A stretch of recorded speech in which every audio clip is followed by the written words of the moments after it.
This is a relay project. Real Talk starts right now. Here's Ryan Jesperson.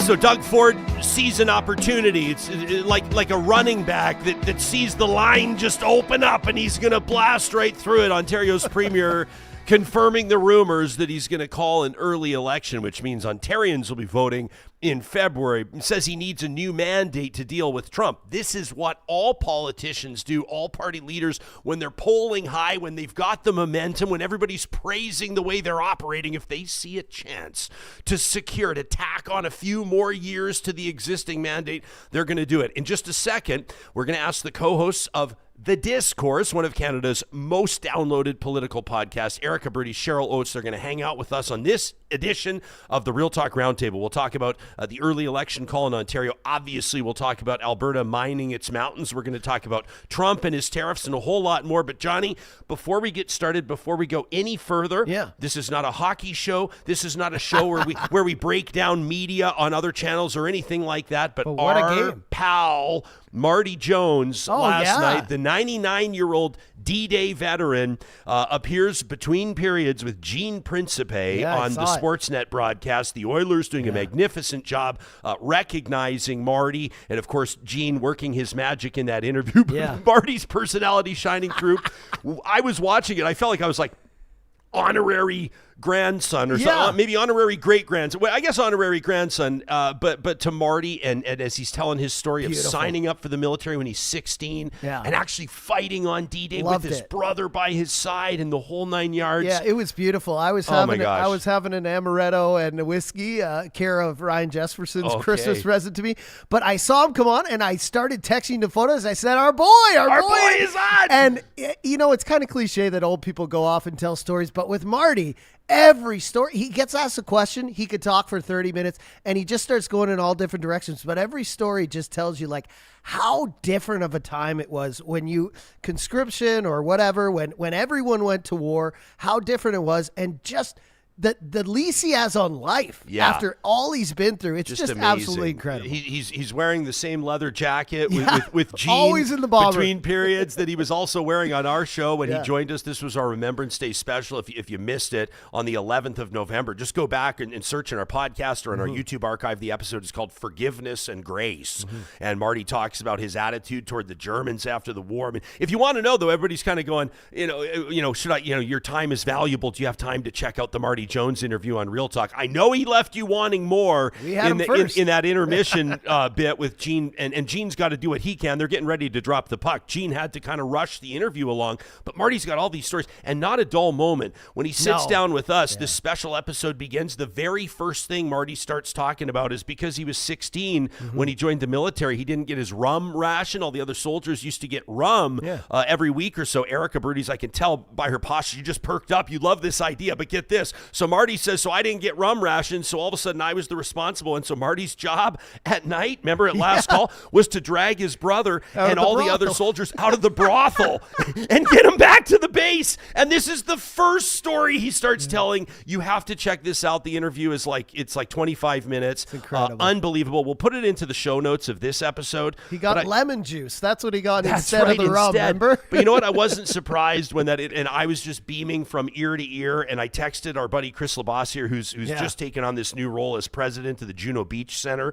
and I know that he put a lot of work in behind the scenes to make sure that Marty's getting his due and that Marty's story is being told and that Canadians are being reminded of what happened on Juno Beach and what happened in World War II, and start thinking about what might have happened had the other side won that war. I mean, that's a rabbit hole you can go down. But I'm texting Chris just going, Marty did unbelievable with Gene, and then I see your text pop up. You're like, our boy, our boy. I was loving it. He's absolutely incredible human being. I feel like we could do 2 hours with Marty, but go back and watch that show. And the highlight as well is like the best bits and some of the photos of just these guys sleeping in cots that were hanging from the rafters of the subs and the warships they were on. It's just it's dire straits. You can't imagine, right? You can't imagine. He's 19 years old on D-Day, on that day in June in 1944, and he's talking about how he was a gunner on one of the ships, and we have these photos. They were able to show them on the Sportsnet broadcast last night as well. There's one in particular, I don't have it handy, but it's like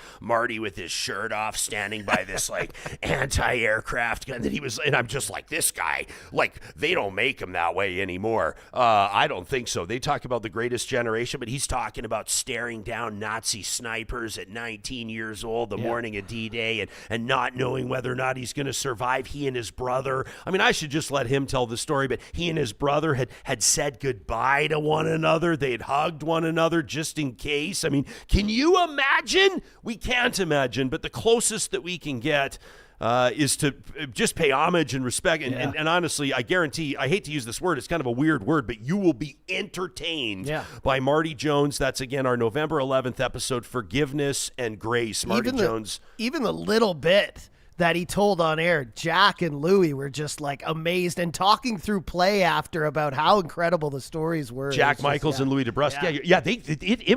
I felt like they were talking about it like into the first commercial break. They were enamored by it as well. It's an incredible story. You have to go watch it. Yeah, amazing. So as you can tell, we're pretty proud of Marty and the work that he did, and I know that our friends at the Juno Beach Center as well, remarkably proud of this. And Johnny, we're gonna make them the honorary presenting sponsor of this episode of the show. It just feels like the right move to make. It feels like the right thing to do. The Juno Beach Center is Canada's Second World War Museum and Cultural Center, which is actually located in Normandy, France. It's amazing. This center pays homage to the 45,000 Canadians who lost their lives during the war, 5,500 killed during the Battle of Normandy, more than 381 on D-Day. The story of the Juno Beach Center itself is incredible. It was opened just over 20 years ago by veterans and volunteers with a vision to create a permanent memorial to all Canadians who served during the Second World War and to preserve this legacy for future generations through education and remembrance. They've got some challenges ahead, though, and you can read all about it on their website, junobeach.org. They're in an aggressive fundraising campaign right now because there is work to do. And the team led by Chris Labossiere is going to do it as they honor our heroes. Again, you can learn more about the Juno Beach Center by visiting junobeach.org. Well, a bit of a lengthy introduction today, but we're pretty excited as we say hello to good friends of ours. They're the co-hosts of The Discourse, a political podcast based out of Alberta, but of course taking on national political stories. Erika Barootes joining us in studio. Cheryl Oates. Oh yeah, we get the fist pound. I was like, why are you I'm punching kind of me? extending. I'm kind of extending. I'm like, Erika, I'm just like ramped up, ready to rock Can I after just talking say about something? Marty Jones. I went to Juno Beach, like to the center. What? In 2014. And this is a cool fact, is that there's actually students, they were mostly from Quebec, but they do an internship for the summer or for a period of time. So your tour guides are actually a lot of times Canadians they have to obviously be bilingual, and then they take you through it. So she was from a small town in Quebec, and they put them up. It's like in Normandy, but there's this Douville-Trouville small town that they all kind of live in, and they have kind of, it's like camp. They all came from Canada, and then they work at the Juno Center. So that is so cool. I'm looking right now on the Juno Park guided tour. That must have been what you were on, right? Yeah, that's really cool. Located just in front of the Juno Beach Center, contains the remnants of a German defensive strong point built in the early 1940s as part of the Atlantic Wall. What was it like for you to walk on that ground? It was so somber. Like, I remember wanting to take a picture, and I was like, well, what facial expression do I use? Like, it was so many emotions, and it, like, that feeling of just that hard, like that pressing on your chest. It was very moving. Yeah. I want to say hello as well to Cheryl Oates, who's joining us remotely this morning. I'm like, have you ever been to the Juno Beach Center? I feel like this is something. I have nothing to add. Yeah, I'm jealous, and I need to make that part of my plan to get out there. I just think that, we talk about the greatest generation. It's kind of interesting. I know that some people would go, oh, come on, people step up in every generation. And even in my sort of opening comments, I'm going, we cannot imagine what it's like to stare down enemy fire. And maybe some members of our audience that are currently in the service are going, well, we can imagine it because we were in Afghanistan or we've been overseas in peacekeeping. I mean, people can imagine it, but I guess in a certain degree, I hate to put it this way, but I guess maybe we'll lead with Trump now because the door's open for the conversation. As Canadians, maybe we haven't sort of had the military front and center on our radar the whole time. Military spending has not necessarily been something that Canadians have talked about. Cheryl, very few of us, until Donald Trump started bringing it up, were even aware that Canada wasn't living up to its 2% commitment as part of NATO. Yeah. And you know what? I actually think this is good. It's good for Canada to have a reason, an impetus to start having this conversation, to talk about what our spending levels are at, how much we rely on the U.S. and whether we should be relying on the U.S. and what we're not protecting that we could be protecting, or where we should be spending that we're not spending right now. Obviously, I don't support the way that Donald Trump has approached all of this, but in terms of Canada looking inward at ourselves, in terms of our economic security, our border security, our energy security, I think these are really important conversations to be having right now. Yeah, we had a conversation just a couple of days ago on the 22nd of January, if people want to check it out, with Dr. Thomas Barnett. He's a geopolitical expert. He's advised the U.S. Department of Defense for decades, and really interesting stuff. His new book is called America's New Map, and it basically talks about how America is basically going to go through Canada and take the Arctic. It uses more words than that, and it doesn't say it that directly, but it kind of I've seen reiterated graphics to all of us. from Donald Trump that look kind of like that. Yeah, they look kind of like that, and he's here's got eyes on the Canada. Arctic, and I know a lot of people are saying, well, the 51st state talk and all this stuff, about, is all just a negotiating tactic, but at the same time, some people are going, maybe it's something bigger. Yeah, I do think Cheryl's right, though. It's like it's a kind of backwards way for us to get here. And even at recent announcements, I think he went from that status of the 2% of military to 5%. Like, he's upping it, and we're not even hitting that 2%. So weird way for Canada to have that conversation about our security, our borders, stuff that I actually think we probably should have been doing. And now we're just forced by our neighbors south of the border. And he's doing it in to Cheryl's point, maybe not in the way that we would like to see it, but we're all reacting at the premier level, at the well, I guess kind of at the prime ministerial level. More on that in a minute. Yeah, but it's very interesting how we got here. But I think we're actually going to have good conversations about the future of Canada and how we don't want to be the 51st state and how we're going to keep it that way. Yeah, the kind of the idea of the First Minister's meeting that Alberta's premier did not attend. I want to let our audience know that Erika and Cheryl, their most recent episode, you can find them on the Discourse. They've got their channel on YouTube and wherever you get your podcasts. The headline trumped up the truth about Premier Smith's U.S. strategy, so it makes sense to jump into it with you two. Cheryl, for people that are maybe hearing of the two of you for the first time, obviously Cheryl, Rachel Notley's longtime press czar, with her from the beginning, won the election with her in 2015 and all the way through, and Erika, the founding president of the United Conservative Party, former principal secretary to Danielle Smith. So you've got kind of two different perspectives here. What's the justification for Premier Smith spending so much time down in the States, talking to so many Republicans, attending the inauguration, et cetera? I mean, is it more than a photo op is the direct question? I think it was a very effective mission.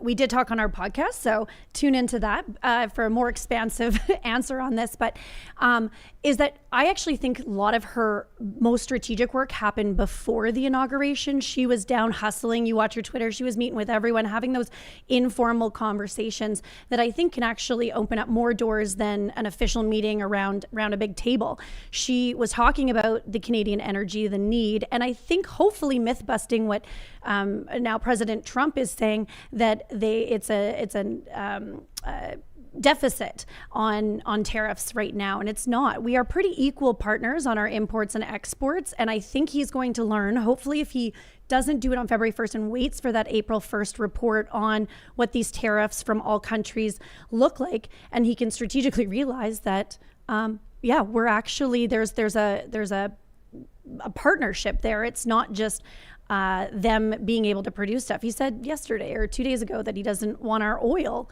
But I do think her mission was effective because she went down, she was rubbing shoulders with the right people. She had meetings with the Trump administration and all the business communities at a chamber event. Is it going to stop these tariffs? I don't know. It's a very unpredictable opponent we have right now. But I don't think what she did hurt in any way, shape, or form for Alberta or Canada. Yeah, I don't know if I would say that it hurt Canada or Alberta's standing in the Trump administration. I don't know that it helped it either. If you look at early returns, you could make the argument it didn't move the needle at all. Did it hurt Alberta's relationship with our fellow provinces, Cheryl, do you think? I mean, what about the reputational damage of opting out of signing on? Yeah, I've sort of gone back and forth on this. When she first went down and came back basically with the message like tariffs are coming, I was like, okay, this was a pointless trip. We all knew that tariffs were coming. And then as she sort of became the only person really doing the work, like the person who you saw in the headlines every day, as she like floods every person's social media with, pictures of her with Republican governors or Trump himself, then you start to say, like, at least we have someone down there. Yeah. But I have worried, and some of this remains to be seen. Like, we will see if Danielle Smith's lobbying efforts in the U.S. have been helpful or hurtful to us. But I'm starting to worry in these last couple of days. Like yesterday, we saw Trump say at the World Economic Forum, we don't want their oil. We don't need their oil. We have the most of anywhere in the world. And so that tells me, despite the fact that she is carrying this message to everyone that will possibly listen and elbowing her way into every room, they're not hearing it. And the other thing is that my colleague at GT, which is a public affairs firm that I work for, wrote a great op-ed this week. He is, Canada's former trade negotiator, saying Danielle Smith has hurt Canada's position, that Canada can't say we're not going to retaliate. Trump will just keep pushing and pushing and pushing. We can't play nice. We have to fight back. And if that is the case, she has just hurt Canada's united firepower by saying, I'm not a part of this. Alberta's going to do its own thing. I don't stand with my premiers. And that's been the thing that I worried about the most, is not that her, going to meet people is a bad thing. It's that her standing alone, separate from the rest of Canada, is a bad thing. Yeah, I agree with both of you, to be honest. And you know me, like if I feel a strong position, I'll take a strong position. Part of me goes, yeah, like she's going down there because like somebody needs to go down there, and like your number one job is to look after your province's industry and not necessarily to stand on an island alone from the rest of Canada, but like do something. Yeah. And then other people have rightfully said and written into the show, well, it's every premier's job to look after their own province, and they were all there around the same table. So I kind of see that. I would also say, and I don't think this is too much of a stretch, but even in our line of work, and in this line of work in particular, people go, how did you get the Prime Minister in your studio last February? How did you get that interview with Marie Henin? Or how did you line up, like whoever, Malcolm Gladwell to be on the show? And like, honestly, it's all about relationships. It's about persistence. It's about creating channels of communication. It's about somebody that you chatted with 5 minutes, or for 5 minutes 3 years ago, at some fundraising event, that all of a sudden 2 years later they think of you and remember you, and then an interview happens. Do you know what I mean? Yeah. And so part of me goes, it's probably not the worst thing for Danielle Smith to be building relationships with like Marco Rubio or Ron DeSantis or like whomever. And then on the other hand, I understand why a lot of people feel passionately that Canada kind of needs to stand as one, and Alberta's move is a little bit predictable and a little bit of an eye roller. It's just more of the same. Yeah, but on the communique, I think a Team Canada approach is what everyone wants, but we were kind of the castaway of what we're going to put on the table, and it was all about the energy sector being our big card to play. And I think Do you mean like they're asking too much from Alberta? I think so. Well, and I think that they're not asking things from others. So like Doug Ford, good for him. He's standing up for Ontario first, because he wasn't putting the automotive industry on the table, because then he'd have to go back and talk to the people that elected him about why he didn't stand up for them. And so I think that there's still opportunity for a Team Canada approach, but I think we've got to be more strategic of like what levers we want to pull and how we have to have it is like everyone's willing to compromise something for the greater good. And I think Alberta would be there, but it was kind of like, well, let's just put up the oil and gas because that's our number one export to the U.S. Cheryl, you look like you're not convinced. I just think it's funny to say that we believe that Danielle Smith is doing this for the greater good. Like, Danielle Smith is doing this for Danielle Smith because it has always been politically popular for an Alberta premier to stand alone in defense of Alberta's oil and gas industry, especially when no one else is standing with you. That Rachel Notley did it to great success. Jim Prentice did it to great success. Ed Stelmach did it when someone comes in like Leonardo DiCaprio or Jane Fonda and says something bad about the industry, stand up and punch back and be Alberta's hero. And Danielle Smith has found a way to do that every single day of her political career, and it's working for her. So I have long said Danielle Smith is great at politics, but is her end goal here the same as Canada's end goal? And I think it's probably not. But in fairness to her, there wasn't a Team Canada approach. Like, it was Trudeau ragging the puck for a long time, not doing anything about it. And so in the absence of a non-Team Canada approach, this premier, our premier, stepped up. And so I do think, there is time to pivot if there is a fair deal for everyone at the table in Canada and we're all kind of compromising or working as a team. But I think she was already driving that pro-energy narrative, which is a little bit obviously more focused on Alberta. So I think there was a huge missed opportunity in that Team Canada approach from the start, that it was a little too late for me. And I do think if all the premiers and the outgoing prime minister, if he wants to show up, I don't really care, have a conversation and they can find different levers, not just putting our oil and gas industry out to hang to dry, I think we could have a united front. Okay, we're going to get to the prime minister's situation. It's really Canada's situation. As I mean, if ever there was a lame duck government at an important time, this might be it. So more from Erika and Cheryl on that. Plus, of course, the Ontario, the snap election call. They're going to be voting in February ahead of the federal election. This is going to get interesting. Doug Ford says that he wants the largest mandate in Ontario's history. Can he get it? Alberta has reopened its eastern slopes for mining exploration. We're going to talk to these two about whether or not that's a smart move. 80% of Albertans polled say they don't want it. Plus, we'll get to other news of the day and your comments in our live chat powered by Park Power. I see this one from Horse Lake Ranch, who says, yeah, sure, Trump, it's a negotiating tactic, but throwing all this back in his face is causing this to escalate. Well, what are you saying, Horse Lake? Are we supposed to bend over backwards? I don't think so. Follow up in the live chat. Let me know what you think. I want to give a shout out to our friends at Park Power, doing an amazing job driving this conversation on Real Talk. But of course, I also want to remind you that Park Power is offering electricity, natural gas, and internet across the province of Alberta with low rates, awesome service, and profits shared with Alberta charities. Yeah, that's right. You heard it. They share their profits with nonprofits in Alberta. Amazing. And they're currently offering the lowest fixed electricity rate in the province at 6.69 cents per kilowatt hour. How does that stack up to what you're paying? Do you know? I'm not the type that ever pays attention to my bill. Yeah, I don't know. But I think 6.69 is really low. It's the lowest fixed rate in the province. You can learn more at parkpower.ca. With winter basically in full swing right now, some of you are probably feeling prompted to shop around for lower rates. You get smacked in the face with your utility bill. Jeez. You can also find them at Park Power LTD on all social channels. Hey, we're always looking out for your bottom line here on Real Talk, and our friends at North Road Investment Council are probably aware this is the time of year you're starting to pay attention to how your investments did. The Canadian stock market, according to North Road Investment Council, as measured by the TSX Composite Index, returned over 21%. Last year in 2024. That's a return that all Canadians should be proud of. If the Canadian equity portion of your portfolio maybe didn't do this well, or if you don't even really know how you did, and you're interested in learning more about a different way to invest, I want to put North Road Investment Council on your radar. You can learn more about using passive investment tools in your portfolio on their website at northroadic.com. At Athabasca University, all this talk about finance, economics. Maybe you're starting to think more seriously about getting that MBA that you always promised yourself you'd pursue.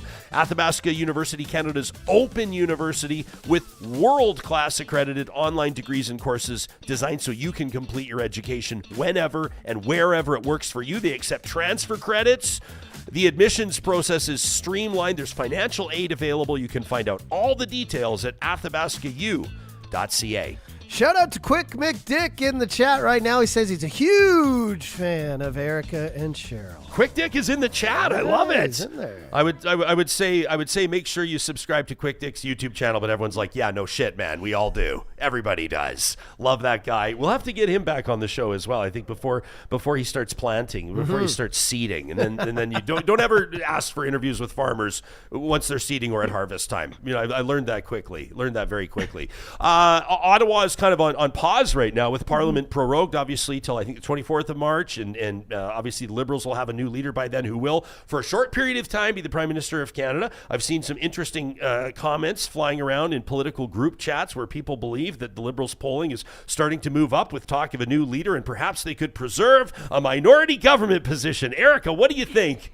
I don't think that's all. Oh, really? Oh, that's weird. That's so weird. I think we're going to have a Pierre Poilievre government. Oh, do you? Yeah. Oh, okay. Oh, that's weird. I didn't expect you to say that. Yeah. So, but obviously the Prime Minister is still the Prime Minister till we have a new one, but there doesn't seem to be a lot of communication happening between the Prime Minister and POTUS. We never know what's happening behind the scenes, Cheryl, but is lame duck a fair label to affix to our situation right now?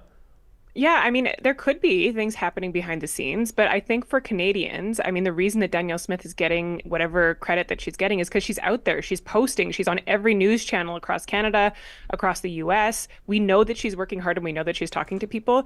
If our Prime Minister is doing that, he needs to tell us that he's doing that, or that someone is doing that, because even if it's happening behind the scenes, he's losing credibility, if he had any left, with Canadians on this specific topic. Yeah, I agree. See, look at, sometimes Cheryl and I can't agree on things. Yeah, because she's holding his feet to the fire. Well, we both just dislike Liberals. But she's, but yeah, fair enough.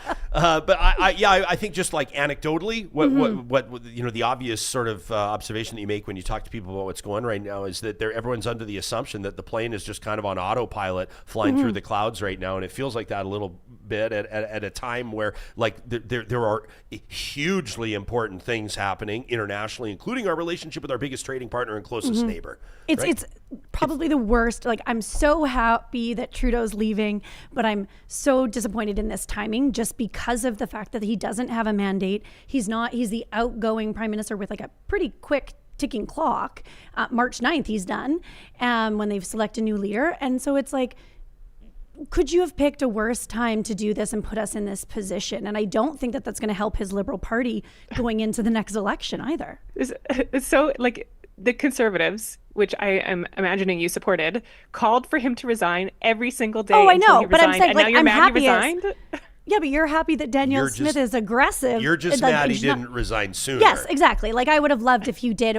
I'm saying, like, it's the shitty part of it is that this is a negotiating time, and it's unfortunate that we have a lame duck Prime Minister and no one that's really stepping up. The only person is Melanie Joly, and she's talking Danielle Smith talking points. So it's very interesting as we go through this leadership, which is also a pretty boring leadership, if I'm going to be honest. That like the current government isn't even doing anything. Well, I'm sure that there's stuff happening behind the scenes, obviously, and they do have a public council. Like they Rachel Rachel Notley's on the council. Yeah, and I mean, like, let's remember, Trudeau is one of the only people who's done this before, to some success, and the President of the United States has made a lot of threats, has offered a lot of rhetoric, but we actually don't know what he's going to do. And so sometimes, Danielle Smith could be an example of this, history may not be kind to her. Sometimes if you put things out there, or if you put rhetoric out there, if you keep pushing, it can backfire on you as well. So I'm not saying that our Prime Minister should be as quiet as he's currently being, but, you know, not reacting in real time to every single thing that Donald Trump says may actually have some benefit as well. Can I just add something that Cheryl said, that Rachel Notley is on Justin Trudeau's council. So officially the Notley-Trudeau alliance is alive and real. Yeah, I mean, yeah. It's true. It's there. It's always been there. People talk about the Notley-Trudeau alliance. Whatever. I don't even know if it's wanted worth to get it that anymore in there. because both of them are gone. Cheryl's smirking at me like, shut up, Erika. And I'm like, I had to. I also don't think this is worth commenting on. It's not worth commenting on. Like, quite frankly, it got a pipeline built, but I don't need to carry water. Just to a pipeline, just like the first pipeline to Tidewater in 70 years. Just doubling access to the coast or tripling, whatever it was capacity-wise, but I digress. Who is the bigger threat to your Conservatives, Mark Carney or Chrystia Freeland?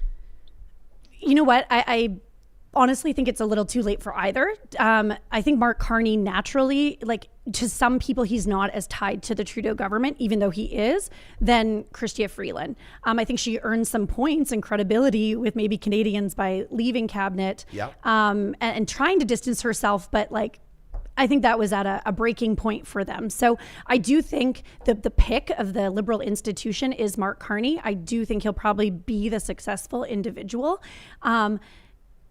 But either way, I think we're going to see a reform to some carbon tax or carbon pricing. Yeah, either way. Yeah, sure. Cheryl, what you think Carney runs away with this?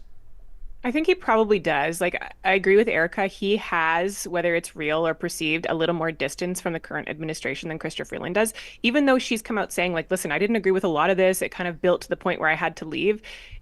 There's just so much ammunition for the Conservatives to post videos of her making the announcement, standing next to him, nodding her head.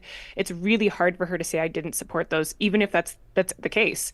Mark Carney not only has a little bit of distance, but also has this incredible resume and can say, I have led, not just Canada, but the UK through economic uncertainty.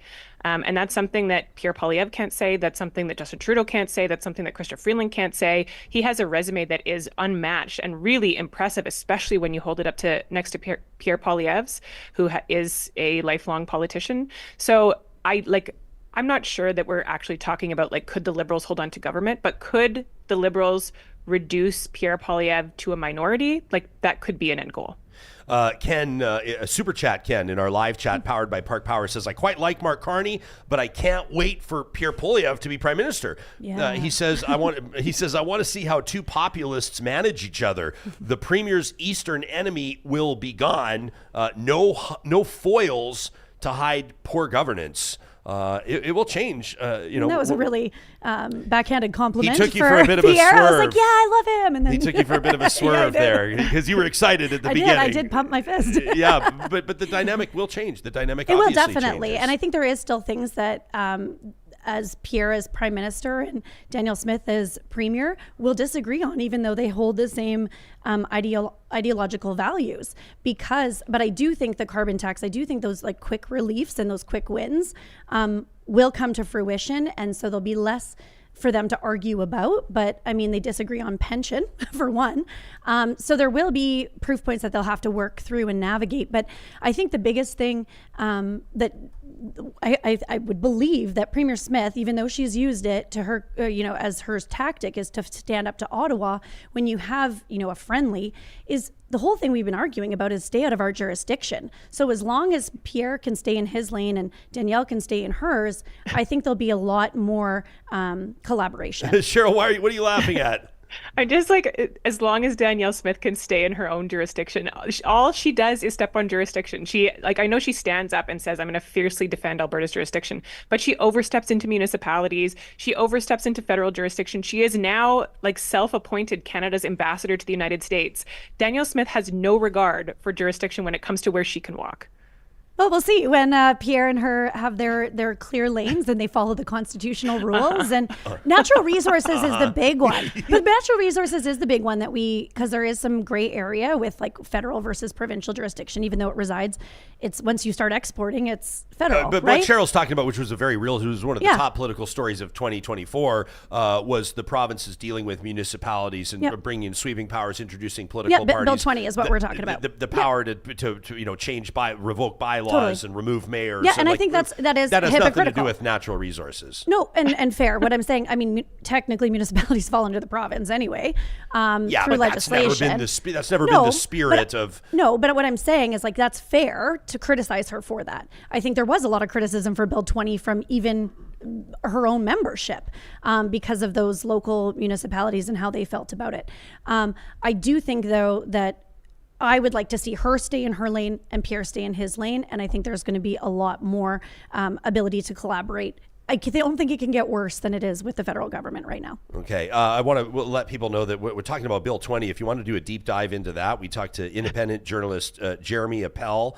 I guess that was 9 days ago. So that would have been on the 15th of January. The episode is titled Danielle Smith's Quest for Control. If you want to do a deep dive into some of the bills that really changed the political landscape in Alberta last year. As mentioned, Doug Ford says he wants the biggest majority and the biggest mandate in Ontario's history. Obviously, you, Cheryl, a big storyline for you personally and professionally through 2024. You managed Carla Beck's campaign. The NDP did well, probably didn't get it right across the finish line like you would have liked, but in the Saskatchewan election, a lot of good takeaways. This will be Merritt Stiles' first election as leader of the Ontario NDP. Do you see any competing storylines? How would you compare the two? What do you think is going to happen in Ontario?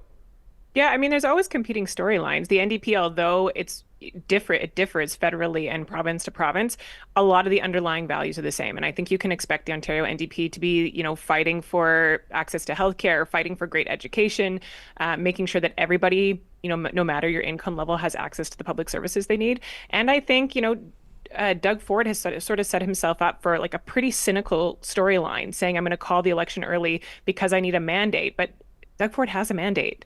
And opposition parties have promised to support him as he continues to fight back against the threat from the United States. So what is his reasoning for calling an election early? I think that will be part of the storyline as well, in terms of how much it costs for people to go to the polls, whether Ontario wants to go to the polls ahead of a federal election, and the real reason that Doug Ford wants to go early. I think politically, this is fucking brilliant. It is. And regardless of what party it is doing it, man, this is smart. I mean, you're playing to people's emotions tracks, though, right because now. the Conservatives have only stuck to election law in Alberta once. Well, I was going to say it didn't work a lot of times in Alberta, but I think he's got all the pieces that when the PCs have called it in the past, didn't have. He's in a place where they haven't introduced a budget. They are in he's coming in where he's really been seen as standing up, and that hat that's like, Canada's not for sale. I love the hat. Right. And so I think like he's really from the people of Ontario, they're liking him right now, which hasn't always been the case. And also like he's playing to the emotion of the fear of tariffs and the hatred of liberals. So do I think that democratically this is the best move? Like you said, he does still have a mandate, but politically this is brilliant. But that's always the problem, right? And this is what Danielle Smith, this is often the question we talk about on Danielle Smith. Is it great politically? Yes. Danielle Smith is a brilliant politician. Is it in the interest of the people for whom she governs? No. The answer is usually no. And in this case, that's the same for Doug Ford. It's not in the interest of the province to go to an election right now, but absolutely. Is it in Doug Ford's interest? Sure. But we can't have politicians just calling an election every time they say something that people like and they get a bump in the polls. That's not like real democracy. That's not active functioning democracy. Maybe we should just sort of like resign ourselves to the fact that there's always going to be some self-serving nature to what politicians do across party lines, and then once we can accept that and just throw our hands up and get used to it, then we can move forward. Hey, Cheryl, what do you think? Yes, but can we draw the line somewhere? Is there somewhere? And Democracy, this has backfired. schmocracy. And it does in certain examples backfire, where people get so mad that they feel a government is so cynical. They call an election early, for example, Alberta 2015, and the electorate says, no, we've had enough. This is cynical. This is in your interest. This is self-serving, and we're going to bring someone else in. And Alberta's not the only example. That's happened multiple times. I don't think that will happen in Ontario, but there is a line that the public will put up with. Right, but I think even federally, you're dealing with the exact same argument in a different way. You have a prime minister that prorogues instead of going to an election, not on the will of the people, putting his self-interest and then his party interest before the will of the nation. It's seen. I would agree with you that the democratic process in which we see within our electoral system in Canada has a lot of gaps and challenges that we're seeing exploited right now by Doug Ford and by Trudeau. But I'm talking purely politically. I think this was a smart strategic move for his own ability to have another 4 years. We're hanging out with Cheryl Oates and Erika Barootes, or three. If you're just joining us, the two of them, obviously the co-hosts of The Discourse. You can find that on YouTube and wherever you get your podcasts. I want to talk to you about the probably the big story, or one of the big stories. And can you even start ranking political stories right now? There's so much going on. I know it's almost cliche to say it, but there really is so much going on. We came back Fights this for tariffs week. and a federal election. And you follow the legislative calendar pretty much, but you guys are back right now with a special episode, right? Well, we decided a couple weeks ago to come back this week, and thinking it was like, oh, it's good timing because of the inauguration. Yeah. Period. Yeah. And then it was period. like, and blah, blah, blah, blah. Oh, an Ontario election and a Yeah. federal Liberal race. And in our live chat powered by Park Power, it's interesting. I like this comment. This is a funny one from Randy, who's watching, who says, Mark Carney scares the shit out of Conservatives. You know how I know, he says, because they can't stop talking about him. That from Randy in the live chat. M. Aitken says, if Poilievre even gets close to winning, it'll be a minority government and he won't be able to do shit without the Liberals. I don't know. I'm feeling Poilievre majority, but there's still a lot of runway, everybody. Alberta Ganger says Chrystia Freeland is doing her best, but to run away from everything she stood for in government. That's always a rub too, and we have to fit in. We want to pay a couple of bills here, but like to say like Sarah Hoffman and Kathleen Ganley stood with Rachel Notley on this, or Chrystia Freeland stood with the Prime Minister. Like, yeah, they're senior cabinet ministers. Like, what are you talking about? Like Jason Kenney stood with Stephen Harper. Well, well, yeah, right. I mean, like I don't know. I guess I understand. It's more about public perception really than anything else. I don't think politicians are married to policy. I think they can shift on a dime. They've proven that before, but to suggest, some of them, maybe some, fair enough. You're not here to hear from me today. You're here to hear from these two, and we will more in just a second. Alberta opening up the Rockies to mining again. That's where we're going to go. But first, I want to talk to you about Friesen Brothers and what's happening. They've got a family day brunch coming up, which is amazing. Whether it's your family or whether it's your chosen family, what an amazing opportunity to visit the participating Friesen Brothers Family Day weekend. You can check out all the details on their website for a brunch, all the classic brunch items, including eggs made to order. I love that. I'm an over medium guy right now. I'm really big on over medium right now. I want to also encourage you to circle February 1st on your calendar. Remember, that's when it's 15% off all 16 Friesen Brothers grocery purchases of $75 or more. That's a huge helper for families. Again, the 1st of February, 15% off purchases $75 or more. Our friends at Kubi Renewable Energy, big plans for 2025. The growth of their company has mirrored the growth of green investment in Canada. It's amazing. Nobody's installing more solar panels in Western Canada than Kubi. Proudly based out of Edmonton with beautiful offices in Calgary, Lethbridge, and Kamloops means they can serve the Alberta, British Columbia market thoroughly, and they're always hiring. If you're an electrician, an apprentice, a salesperson, you work in HR, office management, whatever, Kubi literally is always hiring, even in the winter months. And then they'll get their installation teams going again in the spring. You can check out the careers link at kubi.ca. Our friends at UCAN Youth Services are literally changing lives every single day. This amazing nonprofit based out of Edmonton, working with at-risk or high-risk young adults aged 18 to 25, getting them opportunities, plugging them back into education and employment pipelines. You can learn more about their programs and how it all works by checking out ucan.ca, including the Road to Work program. I love it. They've got their comedy nights coming up in March, and now is the time to reserve a table. We're going to be going on the 17th of March. It's going to be so much fun. Got a table of 10. Bring in some friends. There's going to be a silent auction. All of it fundraising for UCAN Youth Services. You can book your comedy table today at ucancomedy.com. Yeah, we need some comedy right now with everything going on in the world, kidding, so right? I'll be attending that. Plaid Dad on the chat says, nice fresh haircut, Ryan. He says you look beautiful. Thank you. Yeah. And, Erika Barootes and I were talking blow dryers today when you walked in. It turns out we use the same. We use the same blow dryer. You just get better results from it. You get better results from yours. Hey, why don't we tee up this coal conversation? Johnny put together basically a conversation we had yesterday.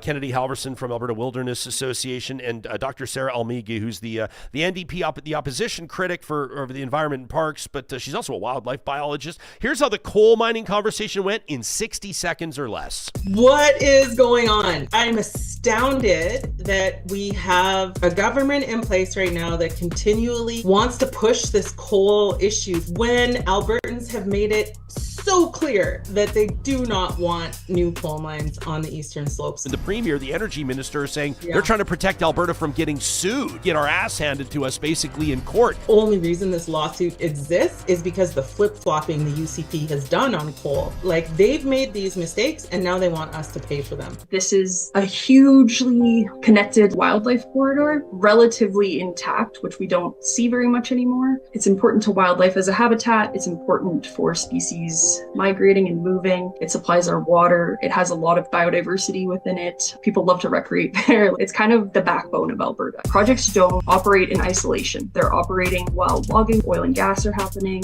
We have to think how the cumulative impacts of all development affect the landscape. So you can watch the full episode on our YouTube or wherever you get your podcast. How can the UCP possibly justify lifting this coal mining moratorium? Nobody wants it. I think it came down to lawsuits. I'll be honest. I think it burst a bubble of like what it is. It was currently they put a pause on it.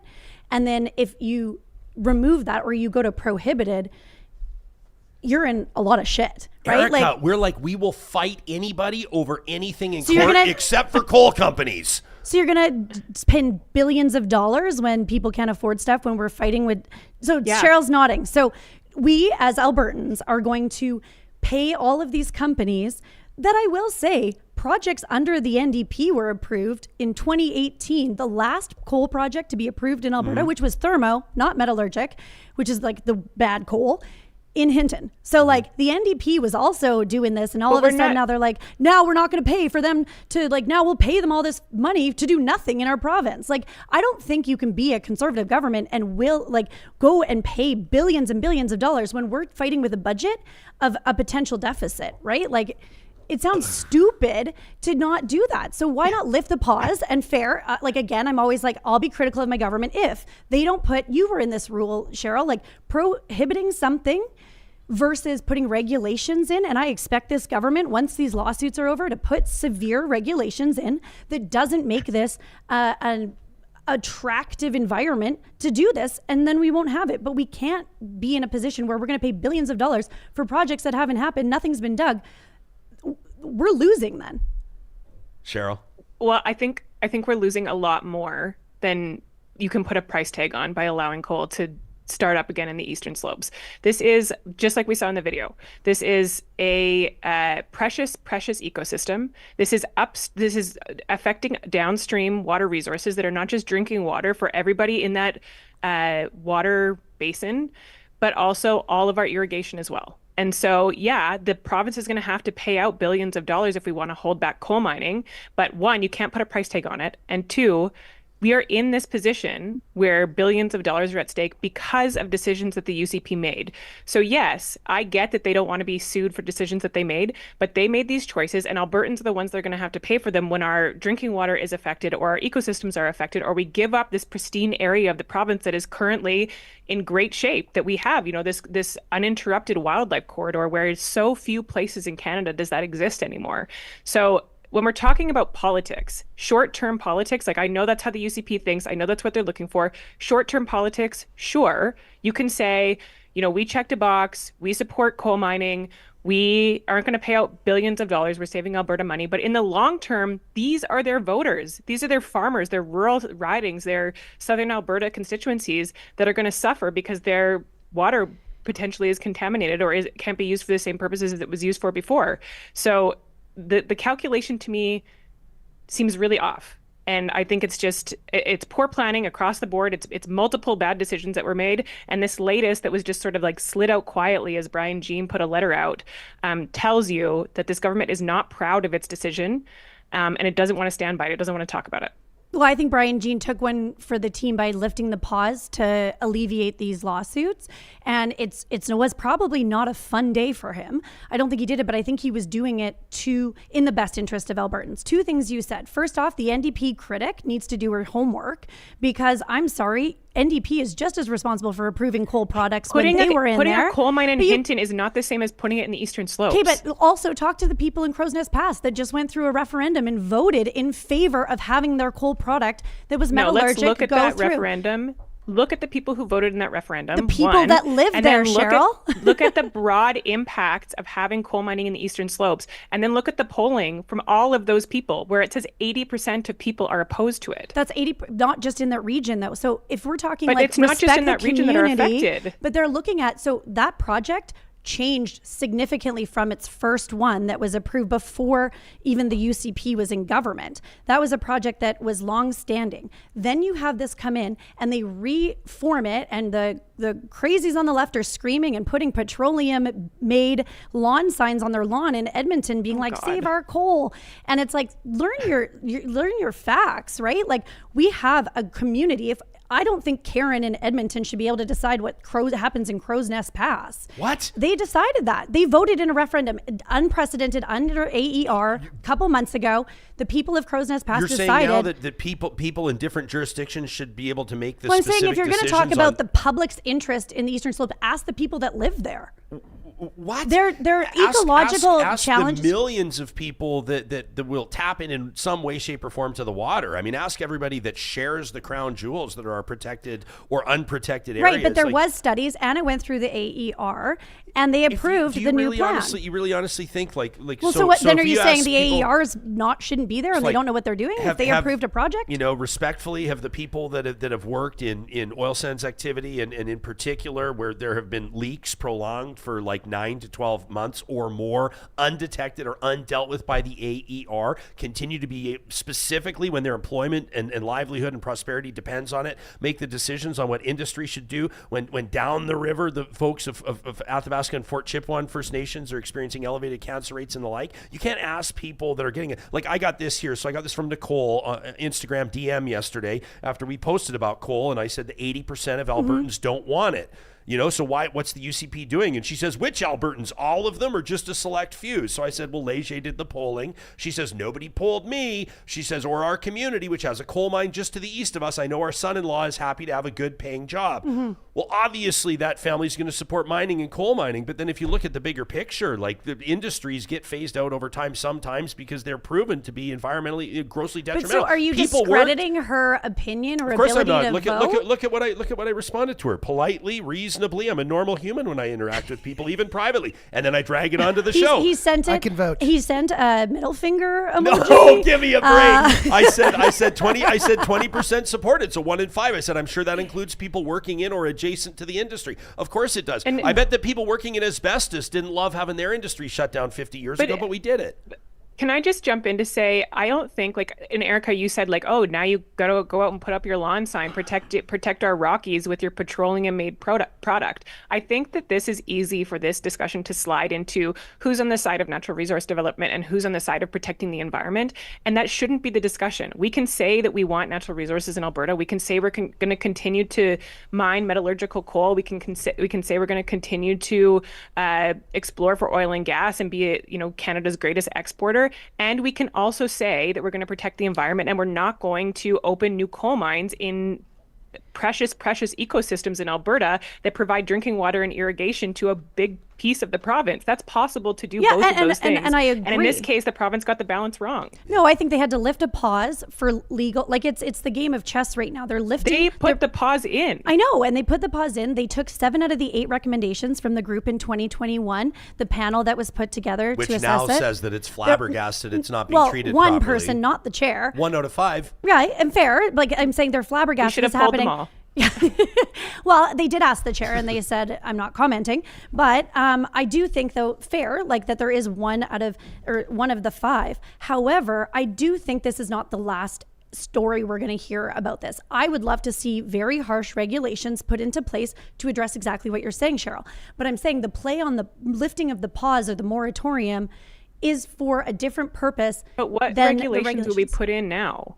I don't know. I'm not the government. I don't know enough to say like that. But you can put in more just harsh start regulations, a coal mine. though. Like, what are you saying? Like, I think they need to create an environment where it's not even appealing. You can't prohibit because that puts us. But they already said yes. What do you mean? Like what? So if you open a coal mine, yeah, and then later say like this is a really not a nice place to open this kind of facility, there's still a coal mine there. Like there's already a coal because mine if you there. go into prohibiting, it's billions and billions of dollars, and we will always have to pay that. So I'm saying I don't want them to go to the prohibiting because that's going to cause us a lot more long-term damage of money now. I'm never going to accept nor buy an Alberta premier, let alone Danielle Smith. But we're going to be arguing expropriated over and over again. We were going to lose in court, so we just did this, even though it's wildly unpopular. Like, governments get sued. Cheryl, you were there. And if you're the premier, you say, I will fight any coal company tooth and nail to protect the headwaters of this beloved province and be for expropriated over and over by prohibiting it versus putting regulations. Yes, 100%. I would do because whatever it takes. Because sometimes it's worth it to do the right thing. You know, Vamp Fashions in our live chat says, Ryan's showing us true colors today. Damn straight I am, buddy. I would shut down that coal mining for good. Red. Yeah. It's like, or like Trumpish, kind of like Trumpish. I say my politics You're are like... Republican red? My politics are like my hockey, which is a right-winger that shoots left. That is my politics. That is my hockey. That's amazing. That's 100% accurate, incredible. too. I'm a right winger that shoots left. I do got too, this but from I'm Chad. more just over there. Chad actually left this comment on our YouTube episode yesterday when we talked coal. I told him, I said, I'm ripping and reading this. I'm copy-pasting this. It's not an email. It's a YouTube comment. He says, believe it or not, when we go quadding in Grand Cache, because there was a claim in our live chat yesterday, somebody said, actually, it's better for ungulates, deer, elk, moose, etc. It's better for ungulates after an area has been mined, said the reclamation. Like for the reclamation? Actually better for the ungulates. So I said, what? And It's true. actually, Dr. Almiga, she was like, well, like she didn't poo-poo it, right? Well, So because anyway, they're also required by regulation to reclaim it, and yeah, they leave and it better can than you? they found it. Well, better than they found it, maybe No, subjectively. if you go look, if you ever went over the Eastern Slope, there's like yeah, now you can drive on it. We're Yeah, talking about decades down the road. It's way better. So cool. In like 30 years, it'll be better. Awesome. Here's what Chad said. He says, when we go quadding in Grand Cache, by the way, Grand Cache, one of the most underrated places in Canada. Really good ultra marathon Stunningly. location. Yeah, I've been up there I didn't run in it, but No? so Chad says when we go quadding in Grand Cache, we always see bighorn sheep. Says, where are they? Always around the reclaimed coal mines. He says, rarely have I seen a bunch away from there. I'm not saying they aren't. He says, but there's always huge herds enjoying the better vegetation that grows around the reclaimed sites. Says there are coal mines around there. It occupies such a small space of the actual wilderness around the area. Maybe we're overreacting, thinking every mountain will be carved down for coal production. He says, I've also seen quite a few grizzly enjoying the berries growing in those areas. And he says, oh yeah, and I am a rancher. That from Chad. So that's just anecdotal. I wanted to read that. We also got this from Daniel to talk at ryanjesperson.com. Says, thanks, Real Talk, for covering this very important subject. Choices between the economy and environment should never be 50-50. Says the economy is viewed as immediate. Environmental concerns need to be addressed as long-term. And it's been very well documented that selenium contamination from coal mines can't be contained, and there's no process to address it. All water experts who are aware and do not have a vested interest in coal mining have spoken out against this. Says, I recommend people listen to a YouTube episode called The Real Price of Coal featuring water expert Dave Schindler. Thanks very much, Daniel, for that. So I'm going to watch that. Yeah, I think, to be honest with you, I'm going to stick my neck out there and say that I think ultimately, I tweeted about this yesterday. Jason Kenney and Sonia Savage were in fuck around, find out territory with this. And I think that Danielle Smith, Rebecca Schultz, Brian Jean are risking the exact same outcome. I think that long term, this could really hurt them politically. That's and what also, I thought. Thank you just for that. anecdotally, the days that the UCP has made announcements about coal mining in the Eastern Slopes have been some of the biggest fundraising days for the NDP in Alberta. So just talking about political stakes there, it could have some implications as well. Okay, I've kept you longer than I asked you for. I want to respect your time. So just real quick, Cheryl, Naheed Nenshi acclaimed as the NDP candidate in Edmonton, Strathcona. Your old boss's old riding, obviously Rachel Notley, kind of an NDP stronghold, I think. Yeah. Conservatives, So. the UCP is holding an open nomination. They say we're not going to parachute in a candidate, kind of an interesting attack point. Could it be effective? Cheryl, is Nenshi guaranteed to win in Edmonton? And isn't it a little bit weird that the three-term Calgary mayor's running there? Yeah, I mean, I think he's very likely to win there. It is an NDP stronghold. It has decades of support. It has a really active membership. And as we know, Central Edmonton is very, very supportive of the party. So I imagine, not that he should take it for granted, not that he shouldn't be, active and present, but I think he's got a pretty good shot there. And I mean, he's a Calgary guy. He'll probably run in Calgary in the next election. But in this case, this is going to get him a seat in the House, which is really important for these next 2 years before the next election, is that he's, in the House, that he's participating in question period, that he has a voice when it comes to debating legislation, and that he can truly hold Danielle Smith to account in the legislature. So it's really important he gets in. This is the seat that's open right now. Whether he runs there again in the next election, I think, is a different question. I mean, there was a seat already. It was called Lethbridge, and he didn't run. It's true. He's parachuting. I think that was a here. good choice. I understand the politics. Erica, careful I'm not with gonna say. parachuting language, since It was the glass riding houses beside and all. her, and she stayed. So the thing I picked up from what you said, Cheryl, actually, is that he will run in Calgary in the next election. I've heard two different things from the NDP. Is that he, it's an insult to the people of Edmonton, Strathcona, and I would agree with that. If you get elected there and then you jump shoot and go to a Calgary riding, I think Premier Smith would have been criticized for doing that too. No, I think it's Really? I don't know. I think it's weird, but I don't know if it's an insult. I don't know. I mean, I don't live in Edmonton, Strathcona, but Strathcona I think just it's like anyone nominated leaving. him. And Like, they didn't have the to. membership, but I'm saying, like, you have an MLA they had a really good MLA for a very long time, and now they have a guy that's like in there for a hot minute. I think it's unfair to the people of Edmonton, Strathcona, in the greater thing. I politically get it. I politically get why he didn't run in Lethbridge. Politically get why he's running here to get into the House. I think I'm looking forward to him being in the House and not creepily standing outside outside of the chambers, and to be able to see him and Danielle Smith go head to head. Right. I think we're all looking forward to that and having a true leader in the House. But I would hope he doesn't jump ship. I think that the people deserve better in Edmonton, Strathcona than someone jumping. He's already taken the political hit for running here. Why not just stay here? Are we, Cheryl, are we making you late for anything? Can we beg for? We always know you're going to keep us later, so we just build buffer. This is becoming. this is good. We want to. I know Johnny has a pressing one he wants to talk. No, he does. I saw him. I want to hit this. We've been okay. So Johnny, you teed this up because we've been sitting on this for a couple of days, humming and hawing over whether or not we were going to chime in on it. Because I don't know that I can be very gracious here, but you tee this one up. We had a lot of conversations about this, but I'll just play the clip right here, and then we'll talk. Okay, right so after. this is CP24 anchor Phil Perkins. Who I'll share my thoughts on this in a second, but here he is with Canada's Conservative leader. First day on the job, President Trump signed an executive order, the U.S. government only recognizing two genders, male, female. They're unchangeable. If elected as prime minister, is that something that you're going to kind of walk in line with, or what are your feelings on that executive order? Well, I don't know. Do you have any other genders that you'd like to name? Me personally? Yes. I'm just asking more so if you're in line with what he is saying. Do you agree with what he's saying? Is that something that you would be lockstep with if elected as prime minister? Well, I'm not aware of any other genders than men and women. I mean, if you have any other that you want me to consider, you're welcome to tell me right now. Well, there's personally, I am a man. Okay. People say cis man. There are people there who, they say they're gender neutral. Oh. You are a man. Yes. There are people there who say they're gender neutral. Yeah. They say they're gender neutral. They're a trans person. Is that something that you would recognize here? Whereas in the States, at least with their U.S. government, the way they're seeing it, there's only two.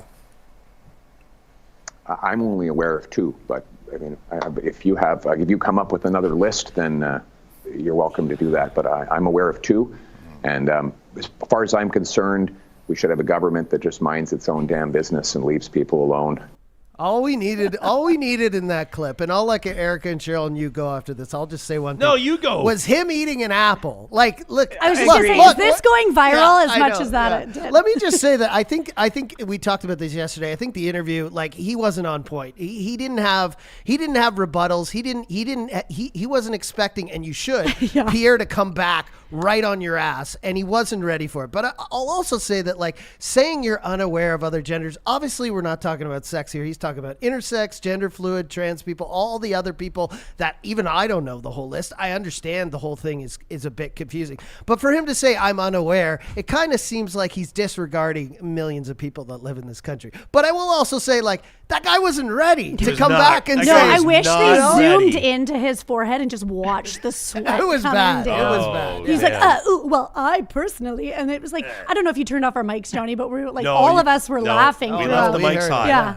All of us were just man, this is brutal. But Cheryl, could you imagine if you were still a journalist and it was you weren't prepared like that? It seems like Pierre always has a question to answer a question. I just want to hear an actual answer. Cheryl, you, I think most people know, but you were a journalist for a long time before you entered political comms. Did you feel Phil Perkins' pain, or were you kind of yelling at the TV? Me neither. Come on, that you have nothing, surely you anticipated some kind of response from him, whether it's a question to a question. He is a guy who knows how to deal with the media. Obviously he's going to have something to say. He looked unprepared for any answer. And then to just be for the record, I'm a man. Thank you for that interjection. Yeah. I think the question he was trying to get at is, will you protect people who want to identify as X on a passport or a driver's license? Later, he does ask about, the passport is later on that interview. I do think from not answering the question, this is like a media training clip of like, if you don't want to answer the question or you don't like the question, change it to what you want to talk about. And later on, he actually pivots and he's like, you know what's important? And Pierre just goes off on like affordability and like living in Canada, housing. He pivots completely. So it's like, I think from a media training perspective, he does exactly like, you don't want to answer the question. He didn't say yes or no to the fact that he's like, well, you provide me what you think is the answer. I'm only aware of 2. And so I think that he did exactly what he should do. He didn't answer the question, clearly. And Johnny, I feel you for that, but that's not what politicians have to do. They don't answer a lot of questions and they pivot to what he talked about. Like, could he have not, like the person asking the question, when he said, I'm not aware of any other genders besides men and women, like, isn't the obvious thing to say, well, what is your position then on transgender? Yes. Like, yes. That's the obvious, no, and I think that would have had him question. Yeah. I mean, he didn't push. I'm watching. There was such a risk. Yeah. Sorry. I'm the one jumping in, but like that. Go ahead, Cheryl. Stop, Ryan. I was just going to say, he just, when he says, I'm not aware of any, he did something that politicians rarely do, rather than saying, I'm not aware of any, and then pivoting to something else he wants to talk about, which is typically what politicians do. He just let it hang there, which is why it's such a compelling clip to watch. And he was like, I'm a man too. We have that in common. Like, totally just like almost lingered it to awkwardness and then kicked him when he was down. I just think that, and I don't want to pile on the journalist, but I just think, like, Johnny, you and I were talking about this. There's such a missed opportunity where Poilievre says, I'm only aware of 2 genders. The correct response, or at least in my opinion, would be, you can't possibly be unaware that there are people who believe there are more than 2 genders. You can't possibly be unaware of that, Mr. Poilievre. Or be more direct like Cheryl, right? Like, there was so many follow-ups to push that, but he didn't do them. So Pierre then pivoted and just talked about what he came on there to talk about. And Pierre almost saw, he's like almost laughing. Okay, this guy's weak. It's like, was that Street Fighter when it's like, finish him? And he was just like, with the samurai I'm a man sword. too. I'm a man. Well, we have something in common. I will say, though, like, the one thing I took away from that is I liked that Pierre Poilievre said, I think government should mind their own damn business. If this is how he wants to walk the line in the election, if he wants to like not talk about it, if he wants to say government should mind their business, I think this will actually be a benefit to so many people who have been attacked by conservative governments for political gain in recent elections. And if Pierre Poilievre's position is, I think government should mind their damn business, great. I think that's great for everyone. 100%. But also with Pierre, he could have gave a great answer there. Like, I am aware that there's a debate on gender in this country, but in regards to the U.S., Canada will make its own decisions on what we find socially acceptable. He could have said 100 things that didn't answer the question, but still gave like a response. And but he didn't even have to because he wasn't challenged. And also, that's not his style. Like, you don't answer the question if you don't want. Like, you answer only what you were asked. That is like media training 101. You don't expand. Like, that's given the journalist out. This is what the Conservatives, I think, are so good at, is that he, and Danielle Smith does this too, he got asked a question, and for those in his base that strongly believe that there are only men and women, he kept them with him by saying, I'm only aware of those 2. And for those who say, this isn't my priority, I don't want to talk about this is not, why I would come over to your party, he also spoke to them at the same time. And Conservatives have become better and better at this as part of their base gets really right-wing. Danielle Smith gets asked about chemtrails. She doesn't say they're not real. She doesn't say they're real. She just keeps everybody in the big tent. And Pierre Poilievre is an expert at this. Yeah.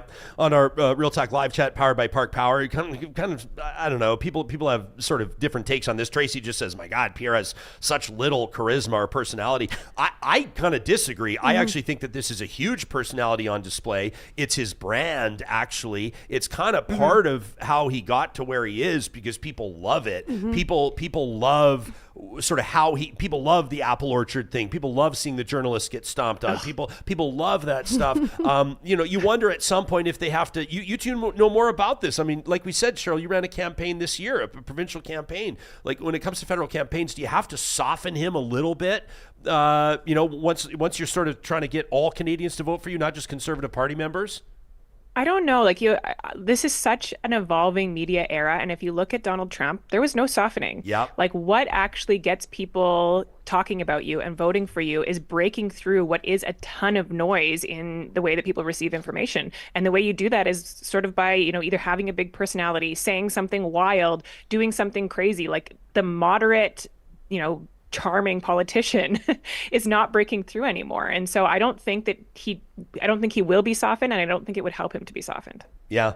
Alberta Ganger says, I honestly think that response by Poilievre is where the median Canadian lands on this when it comes to gender and sexuality or sexual minority issues. Maybe the case. Like, we talked about this in past too. Well, it's a wedge issue for a reason, right? It's a wedge issue for a reason. And I think a lot of people are like really uncomfortable talking about it. Like, when you got a microphone in front of you, it's different when you're kind of like the prime minister in waiting. I think obviously people want to know, but I think we can all agree that Mr. Perkins, the anchor, was unprepared. Like it's always like careful the questions you ask because you might, right? Yeah, like, we'll be both taking those for media training clips in the future. I think so. I think so. And well, because in politics, like the journalist, as you're coaching someone, they're trying to get you in an aha moment, and he actually flipped the script and got the journalist in an aha moment. Yeah, and so it's kind of funny. If nothing else, if you have to find a silver lining, it'll keep journalists on their toes. You better be ready for the interviews. Ralph Klein was like that too. I mean, I don't remember Ralph Klein kind of like bullying people, but he sure took control of scrums like no other political leader I've ever seen personally in my life. I agree. Yeah. Hey, you can check out the Discourse. Obviously, they have their YouTube channel. Encourage you to subscribe to that. Not just watch the videos, subscribe to the channel. And you can find them wherever you get your podcasts as well, including on Apple Podcasts and Spotify. Make sure you rate the podcast. That goes a long way for folks who do this diligently, including these two who have been so kind to share their time with us. We love hanging out with you guys. Yeah, thanks. Erika Barootes and, of course, Cheryl Oates, co-hosts of the Discourse. Have a great weekend. Thanks. Thank you. Yeah, thanks for doing this. Johnny, we have a fired up edition of the Flamethrower coming, but first I want to put Edmonton Opera on everybody's radar because coming up at the beginning of February, an amazing opportunity, whether you attend opera all the time or maybe this is a first time. What a fun date idea. In February, Edmonton Opera is inviting you to experience the power and love, the power of memory in Bluebeard's Castle, a profoundly moving opera from the Theatre of Sound in London. Judith's journey through Bluebeard's doors becomes a poignant exploration of dementia, identity, and the heart. Directed by Daisy Evans with a new English libretto and music arranged by Stephen Higgins, comes a story that resonates deeply with anyone touched by memory loss. And who isn't these days? Don't miss Bluebeard's Castle, February 1st, 4th, 6th, and 7th at Jubilee Auditorium. You can get your tickets today. It will sell out at edmontonopera.com. California Closets wants to invite you to book a free consultation with their team today. You've got nothing to lose. You show up, you browse around their stunning showrooms. A great chance to sort of see what they actually feel like. These drawers, these cabinets, the glass installations, and everything that sets California Closets apart. Whether you have a vision for a primary bedroom installation, maybe a walk-in closet, maybe it's a garage storage system, an entertainment center that you will just love looking at every single day, or a home office, maybe doubling as a guest bedroom, California Closets will do it on budget, custom designed to fit your space and what you're looking to spend. And plus, it's guaranteed for life. That free consultation available today by visiting californiaclosets.ca. We want to give a big shout out to our friends at Complete Care Restoration. We're grateful every single day we show up at this space that their professionalism created such a beautiful area for us to do our work.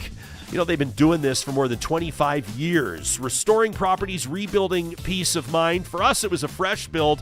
The majority of their work is helping homes and businesses that have been impacted by flooding and fire, smoke damage, mold, asbestos, you name it, they do it.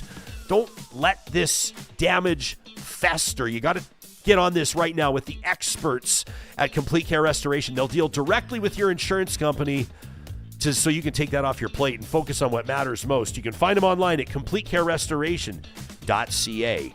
Ooh, thank you to the Super Chats. Both Ken's today, Stephanie, some other ones in there we'll mention later. And Noob Try again asking for our jersey numbers for the Pond Hockey Classic. Says he has a surprise for us. Oh, wow. Well, I wear, this is interesting because they here, you take over. What's your number? You take over for 30 seconds and I'm going to go get this. Why don't you... Just so Noob knows, I'm 00, and I know that's not an actual number, but I use it just because DJ. So it's like 2 records on the back of me. And if you guys are looking forward to the Real Talk Pond Hockey Classic, it's going to be amazing this year. Food trucks, beers, and lots of fun outside St. Albert. That's coming up on February 1st, and we both can't wait for it, right? Yeah, of course, presented by our amazing friends at Molson Canadian, What'd you another grab? sold-out edition of it. So this was presented as a surprise to me, a gift to me, so I wore the C you got for the Real Talk Pond Hockey Classic. This from our friends at the Canadian Progress Club, St. Albert chapter. Number? They present, and here's the deal. So they threw 22 on there. Typically, I've worn number 20 through Your my whole life? hockey career, Yeah. but number 22 here because 2022 was the inaugural year okay. of the Real Talk Pond Hockey Classic. We partnered with Canadian Progress Club. They've been doing this tournament. I think this is year 14. And so year 15 we'll do something big. They've raised like $1.43 million or something like that. And we're on track to put up a good total this year as well. So yeah, the Real Talk Pond Hockey Classic at Larry Alexiak Field Gonna be in amazing. St. Albert, the 1st of February. So that's next Saturday. It's coming up on us quick. Yeah. You're going to be spinning tunes. Yep. Obviously, the vibes down there are very strong. Yeah. National Anthem goes at 9:30, and we'll be playing. It'll wrap up at 3:30, so the final will go around 3. And we have a big announcement as well. We'll be renaming our trophy. Yeah, it's going to have some great meaning Amazing. to reflect. Yeah, I think it's going to be a big moment. Not and- revealed now. Well, I don't feel like I should reveal it now because I'm Okay, kind of like. let's wait. Yeah, I think that we have a service, a ceremony, not a service, but yeah. So just to reflect, obviously a big loss in our community this past year, as I've shared with our friends here on Real Talk. You can check out our episode "How to Grieve" if you want to learn more about that. That was in June. The loss was on the 3rd. I think the episode was on the 6th of June. And yeah, just reiterate Real Talk's commitment to mental health. So That's amazing. Yeah, it's gonna be a lot of fun. And Beers, burgers, bonfires, and the first appearance of the Real Talk drone. The is Real gonna be Talk drone is flying going to be around. out. You're Yeah. going to be piloting it. And I will say this too, like we, this is like a really great problem to have. And I feel like I almost don't want to put it out in the universe just because like, we don't know what's going to happen, but we were having meetings yesterday about the temperature. Because how's it looking? Well, I mean, so far the forecast looks okay, but this is such a wonderful The ice looks amazing. The city of St. Albert, we partner with them to make sure that these ice surfaces are just incredible, and we want to make sure that they get the credit as well. These are like not your average ODR. These we have like 10 ice surfaces. They're People, beautiful. you can skate from the beer garden to the ice and back. Mini it's just so good. Zambonis. People are sitting around the bonfires with their skates on the whole day. It's so much fun. But this is the wonderful problem that we have is that the temperature that day, 1 week out, is looking fabulous. So if you have, but that's kind of like right. Yeah. So there's going we to be need some it in the sunshine. middle, not too cold, not too because Yeah. that ice has got to maintain, but you don't want to be frozen. I think but- minus 10 is like your sweet spot for an outdoor pond hockey classic like ours. And right now, I mean, it's like we were What's it looking at looking we were looking at the forecast yesterday, and it was getting me a little bit nervous. But again, this is a wonderful problem to have because like everyone's Comfortable. spectators are out there and everybody's having such a great time. But look at this, it's perfect right now. The forecast for next Saturday, 1 week out, the 1st of February is minus 12. That's So perfect. that is perfect. That's great. The ice will be in the crisp. morning. It'll be like minus 14. It'll be amazing, and your beer stays cold, and everybody's around the fires, and Johnny Infamous is spinning, and it's going to be great. All of those proceeds going to charity. You can drop in for a half hour if you want. Bring the kids. It's family friendly. A really, really great time, and we're going to have a good time. I also want something else, just this is sort of an inside thing between me and you, but I'd like to put it on the record. Johnny, if you could take your shot, if you could take the producer's desk camera shot. What's going on? I want to put this in front of Real Talkers. Look over your left shoulder at how wonderful, how fabulous that plant looks over your left shoulder. Look at that. Real Talkers, we've been having a hard time finding a place for this plant. Get this. You guys think Johnny Infamous is this nice guy. You think Johnny has this big heart. You want to know what Johnny's advice to me? Because we both agreed we couldn't find a place for this plant.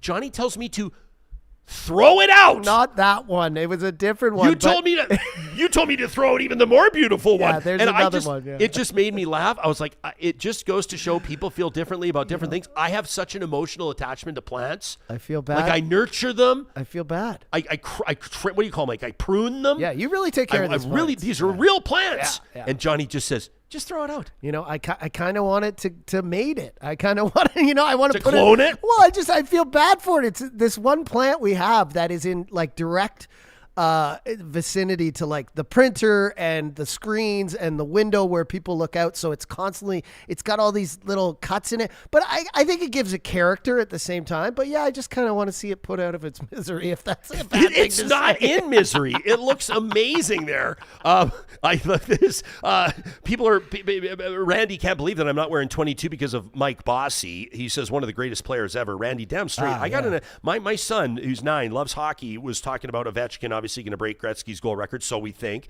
And I was talking to Wyatt. He said, so Wyatt says to me, so is Ovechkin then the greatest goal scorer of all time? I said another goal closer yesterday. I said it might be Mike Bossy. Mike Bossy might be the greatest of all time. And then I love this from Super Chat Ken, who points out, says, Jespo, you were 20 before. You've had 2 boys since then. He says, so 22 is a nice fit. Ken, I love that spirit. Yeah, that works. Lauren figures my jersey number could be 69 to represent different points of view. Well, that's Shoresy. That's Shoresy. I think there's a new season of Shoresy coming out, isn't there? Amazing. I think there's only, I was looking at, that's weird that you're talking about numbers because I was looking at it on the internet the other day. There's only like one player who's worn 69 ever. There's only, they don't let you do 00 anymore. That's why I took it. But there were a few who played it, who wore it before. And then I was just looking at numbers. 20, 21, 22, very popular numbers throughout the entire history of the Interesting. NHL. Yeah. Interesting. Well, because most players, if they don't make it right away, like, getting in early like McDavid or get drafted right away, they usually come in when they're 20, 21, 22, right? So they're popular numbers. Idris says, I have 100 plants. Don't do it. 100? Says, give it away. I want to, Idris, I'm inviting myself over to your house for some green tea, and you can teach me the way of maintaining 100 plants. I have my hands full. What do we have in here? 15 of them or something like that, including my office? I have my hands full. This is going to be some of them, a firestorm. Some of them look healthier than others. Hey, Johnny, who is providing the burgers at the Real Talk Pond Hockey Classic?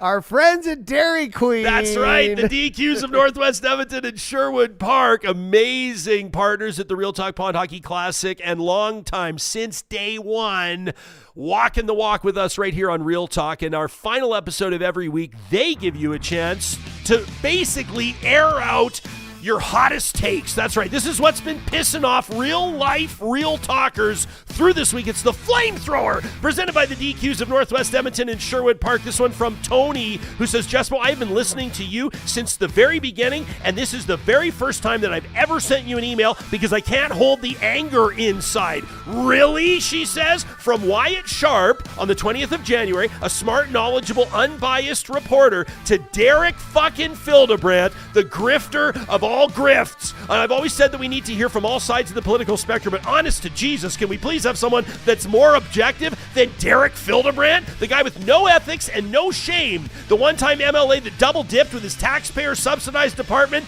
double-dipped expenses, hit and run a neighbor's vehicle, the guy that was kicked out of the United Conservative Party because of his bad behavior and started the Freedom Conservative Party and didn't do shit, just another party where patriots can go unite and fly their Confederate flags. Where are they now? Oh, they all work at the rag called the Western Standard. You know, the rag that gets money from the UCP to spew their bullshit and yet scream that the CBC needs to be defunded. His take on everything during your discussion was off base. Woke bullshit on land acknowledgements? What? Obviously, he just doesn't get that it's a sign of respect and acknowledging how Indigenous people were treated. He is so disingenuous. What an asshole. And everything he says is bullshit. My morning poop, says Tony, had more substance than that whole debacle.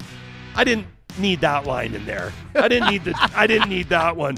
But Tony says, but I still love you and I'll continue listening, but honest to God, I was really pissed off. Tony, that's cool. You don't have to agree with everything that you hear on here, but like, Derek Fildebrandt's Western Standard was booted out of a press event, and the Canadian Association of Journalists is calling it out, and, Real Talk goes where other people won't go. So there you go. Sorry, not sorry. Thanks for sticking around since the beginning.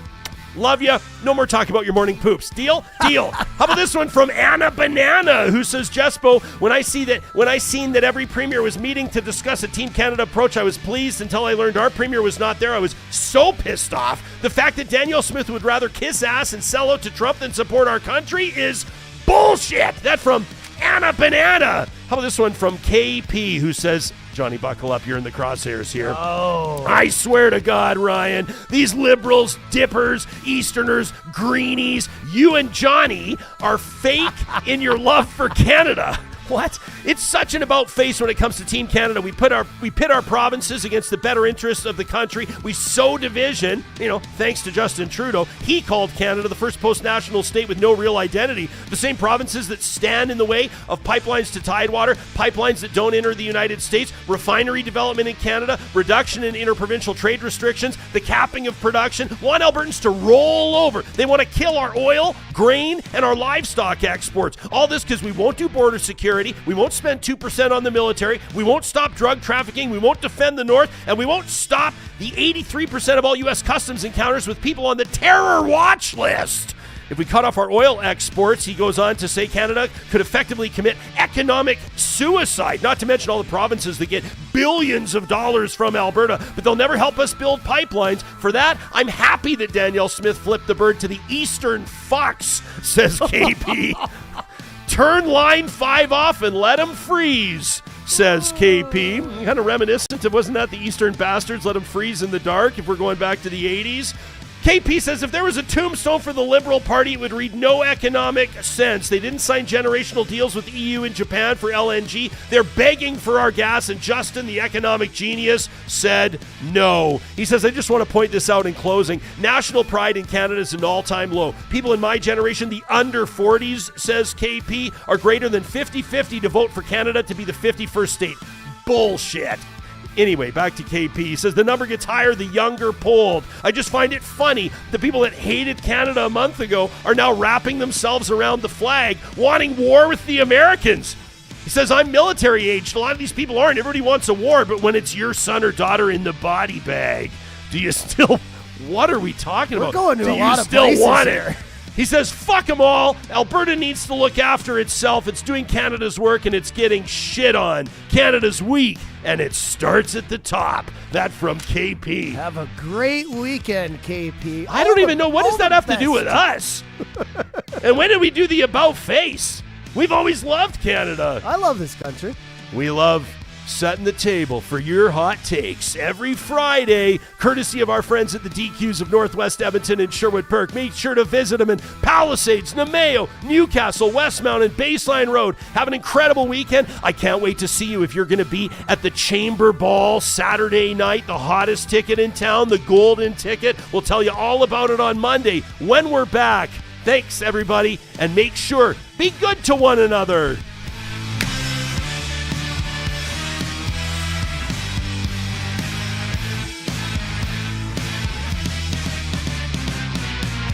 Real Talk is hosted by Ryan Jesperson, executive producer Josh Dunford, technical producer John Hicks, general manager Katie Cook-Chivers, account coordinator Lawrence Derlego, human resources Lena Shepard, website design Mike Johnston, voiceover by me, Carrie Skelton. Real Talk's editorial board is Supriya Dwivedi, Ahmed Ali, Brandy Morin, Ann Castleman, Corey Hogan, Harman Kandola, Catherine O'Neill, and Chris Henderson. Member Emerita, Julie Rohr. Real Talk is recorded in Edmonton, Alberta on Treaty 6 territory, the traditional and ancestral territory of the Cree, Dene, Blackfoot, Saulteaux, and Nakota Sioux, home to the Métis settlements and the Métis Nation of Alberta. Real Talk is a relay project. For more, check out ryanjesperson.com.